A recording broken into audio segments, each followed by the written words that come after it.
Tonight on the Midnight Drive, there are some souvenirs you're told never to take home. A postcard, a seashell, a photograph, all perfectly ordinary. But in Hawaii, there's another item that has earned an almost legendary reputation. A volcanic lava rock. For decades, visitors have mailed them back to the islands accompanied by handwritten letters describing broken relationships, financial hardship, illness, bad luck, and the uneasy feeling that something simply hasn't been right since they slipped that piece of Hawaii into their suitcase. Is Pele's curse real? Or is something else happening beneath the surface? Tonight, we'll wander through one of Hawaii's most famous legends before disappearing into another story that has captivated imaginations for generations. The mysterious Menehune.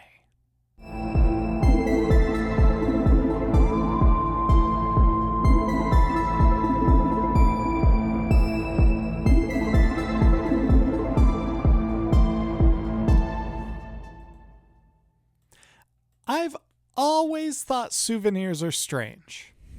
You spend a week somewhere beautiful. You experience the food, the weather, the conversations, the sunsets.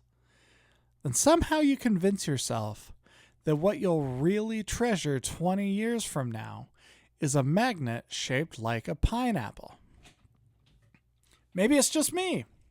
Never been much of a souvenir person. I'd rather come home with a memory than a keychain. That said, I completely understand the temptation to pick up something small that reminds you of a place. A smooth stone from a hiking trail, a shell from the beach, a pressed flower tucked inside of a book. Tiny little pieces of geography that somehow contain memories. Which is exactly why I find one of Hawaii's most famous legends so fascinating. Not because it's particularly frightening, but because it asks a wonderfully uncomfortable question. What actually belongs to us? What actually belongs to us? For decades, visitors have been warned not to take volcanic lava rocks from the islands. According to local legend, doing so invites Pele's curse, bringing bad luck until the rocks are returned to Hawaii. Now, if you spend enough time reading about this story, you'll quickly discover plenty of debate. Some people insist it's absolutely true. Others argue it was invented to discourage tourists from carrying away pieces of the landscape. Some historians suggest versions of the story evolved over time as the visitors' numbers exploded. And honestly, I love that nobody seems entirely certain, because certainty isn't actually where my curiosity goes. My curiosity goes somewhere much simpler. Why do so many people mail the rocks back? Every year, packages arrive in Hawaii from all over the world. Inside, you'll often find a single volcanic stone, accompanied by a handwritten letter. The letters are remarkably similar. My marriage fell apart. I lost my job. My business failed. I haven't slept well since I came home. Our vacation was wonderful until we took the rock. Please put it back. That's the part that fascinates me. Not whether the curse exists, but the apology. Imagine carrying a tiny stone around your house for months, maybe years. Every time something goes wrong, your eyes drift toward the shelf where it sits. And eventually, you decide that you've had enough. You wrap it carefully, write a letter, buy postage, and send it thousands of miles back across the Pacific Ocean. That's an extraordinary amount of effort, especially for people who claim they don't believe in curses. Notice something about people. We're remarkably rational right up until life becomes uncertain. Then suddenly, we're knocking on wood, crossing our fingers, wearing the lucky shirt during football season. Driving back because we forgot the anniversary card. We already know won't magically determine the future of our relationship. Superstition is strangely democratic. It doesn't seem to care whether you're religious, skeptical, scientific, or deeply spiritual. It finds everyone eventually. Maybe because uncertainty is uncomfortable, and rituals give uncertainty somewhere to go.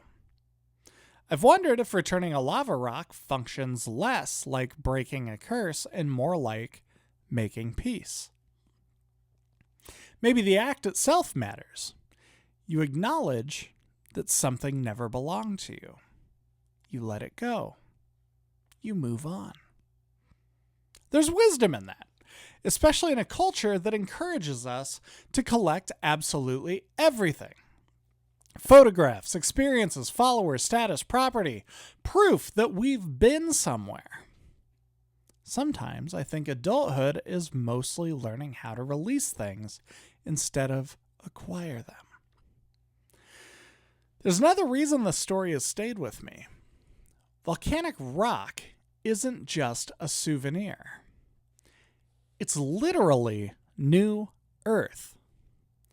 The Hawaiian Islands are still being written.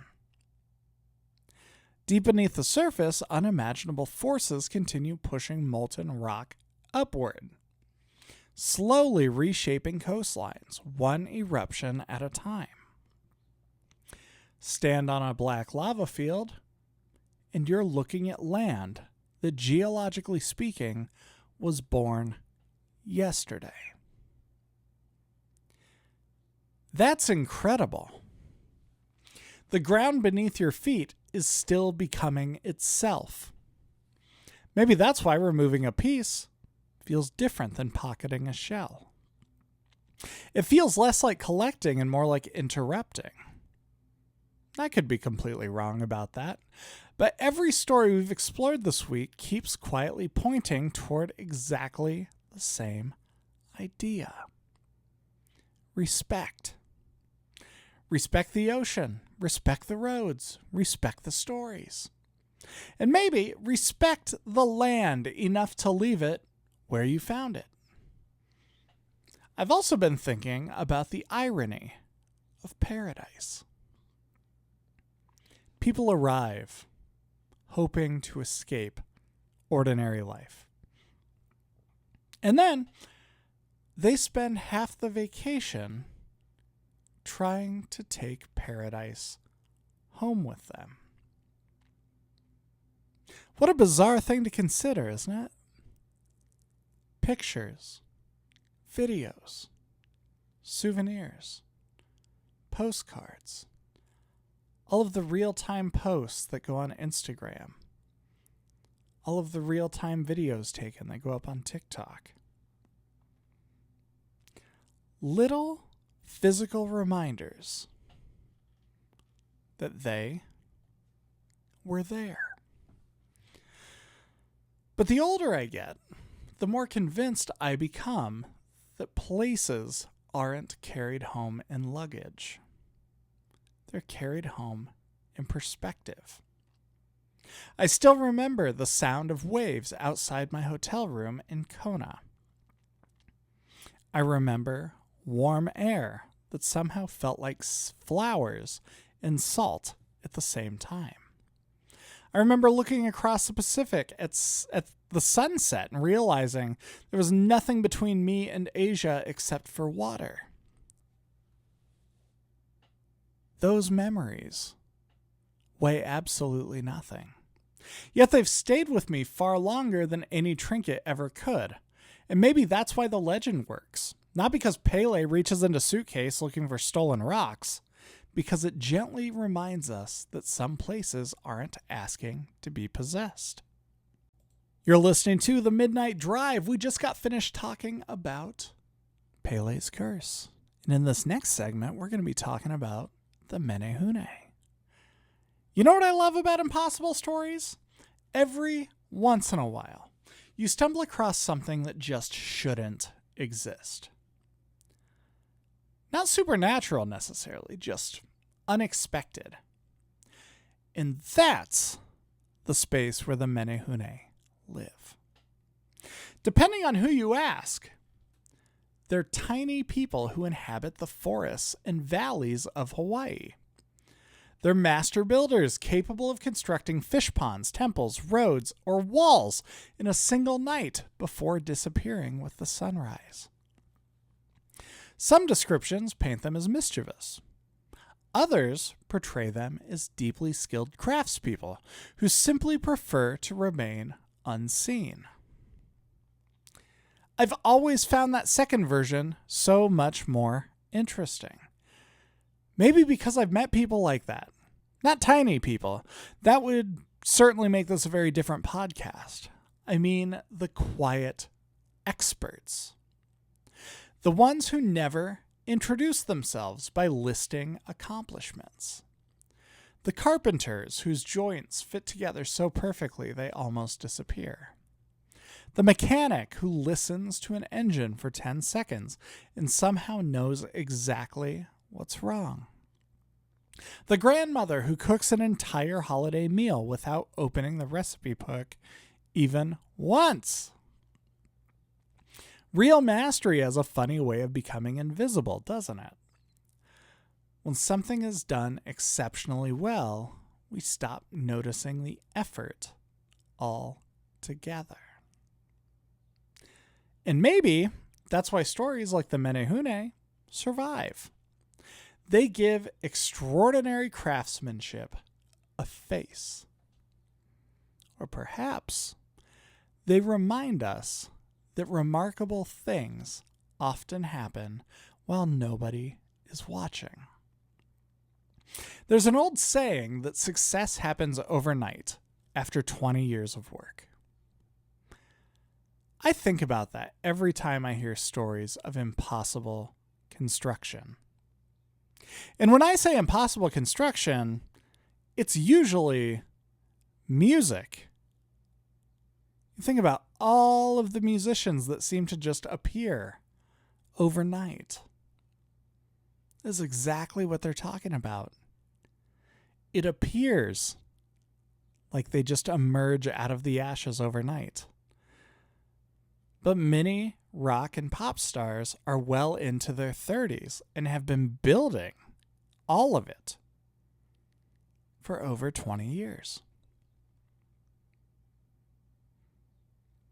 Imagine walking up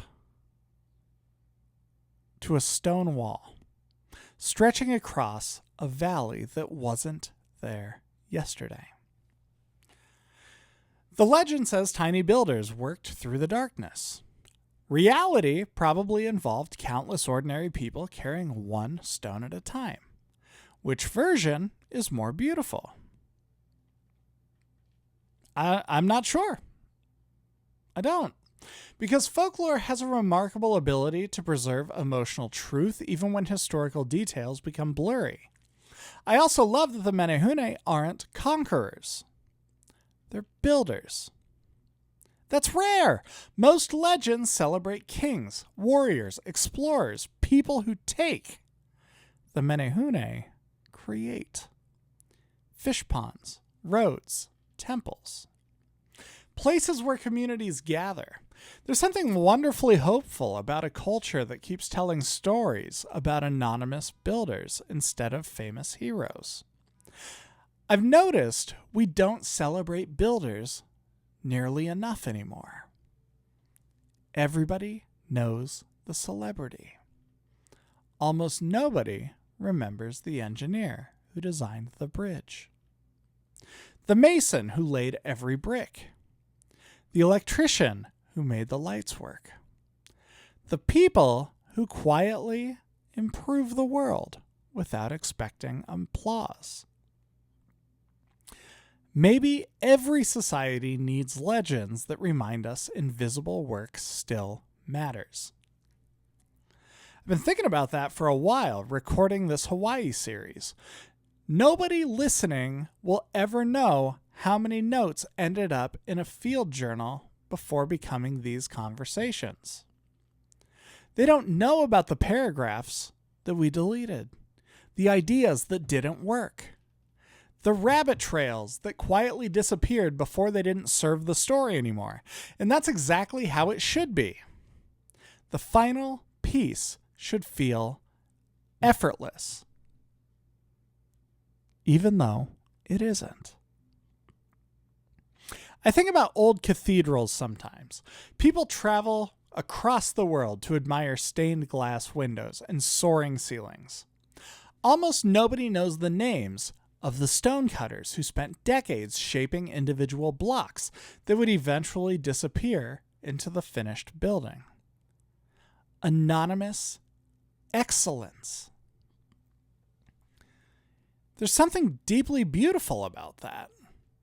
The older I get, the more suspicious I become of the need to receive credit for every contribution. Maybe that's another reason why I love road trips. Nobody applauds the person who painted the lane markers.